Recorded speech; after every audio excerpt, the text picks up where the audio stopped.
यहाँ पे वर्लपूल की ये पीसीबी है और इसमें ट्रैक शॉर्ट होता है तो जानते हैं कि बड़ी मुश्किल से निकालना पड़ता है उसे।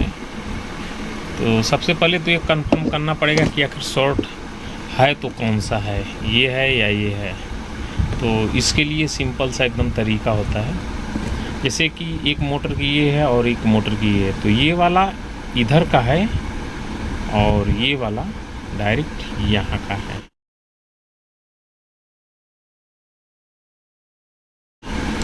तो अभी देखिए मैं निकाल रहा हूँ, कोशिश कर रहा हूँ निकालने की, मेहनत लगेगी। तो मैं इसे कुरेद रहा हूँ, ठीक है। इसे कुरेदने के बाद देखिए बहुत मुश्किल लगती है और यहाँ पे देखना पड़ेगा, ऐसा नहीं कि हार्ड बिल्कुल कड़क करके आप निकालेंगे ना।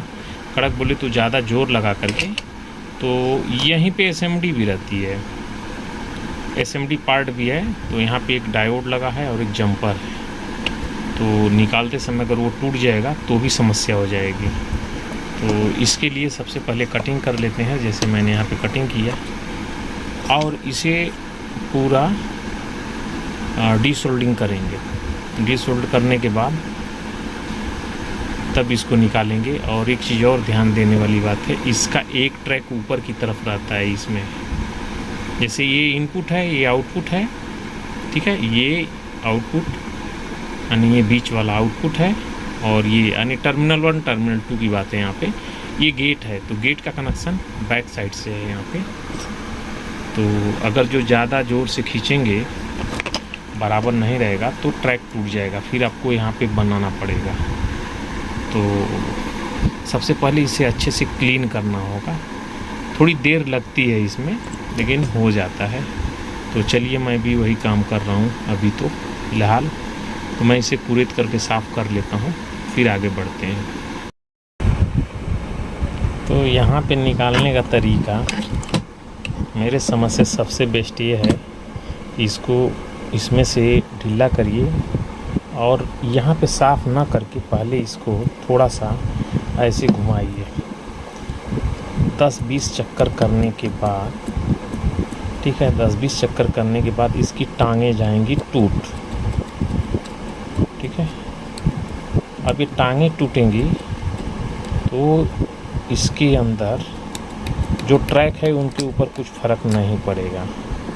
जैसे ये अभी टूट के बाहर आ गया, ठीक है। तो इसको कर देते हैं अभी यहाँ पे।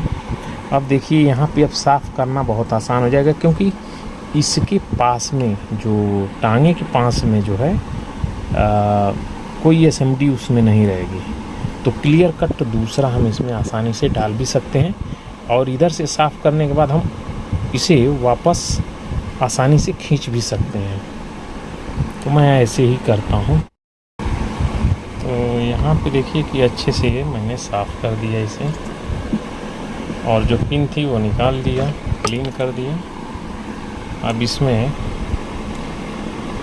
एलजी का ट्रैक है ये, एलजी वाला भी इसमें फिट करेंगे। यहाँ पे थोड़ी सी एक पिन रहती है, ऐसे निकली होती है, तो इसे जो है कट करना पड़ेगा, यानी इसे घसना पड़ेगा। ये है ना, ये तो इसे जो है कटर से ऐसे बैठा करके ऐसे कट कर देंगे, कट जाता है। तो यहाँ पे मैंने दूसरा ट्रैक बिठा दिया, ग्लू भी डाल दिया। हीटसिंग लगाना ना भूलें, ये जो हीटसिंग होती है लिक्विड, ये लगाना बहुत ज़रूरी है। तो इस तरह से करके मैंने फिट कर दिया, चेक भी कर दिया है। तो ये दूसरे का सेटअप है, थोड़ा सा मुझे इसमें बराबर नहीं हो रहा है। अपना सेटअप 2-3 दिन लग जाएगा, ये तो सप्ताह भर यही चलता रहेगा। तो चलिए नेक्स्ट वीडियो में फिर मिलते हैं।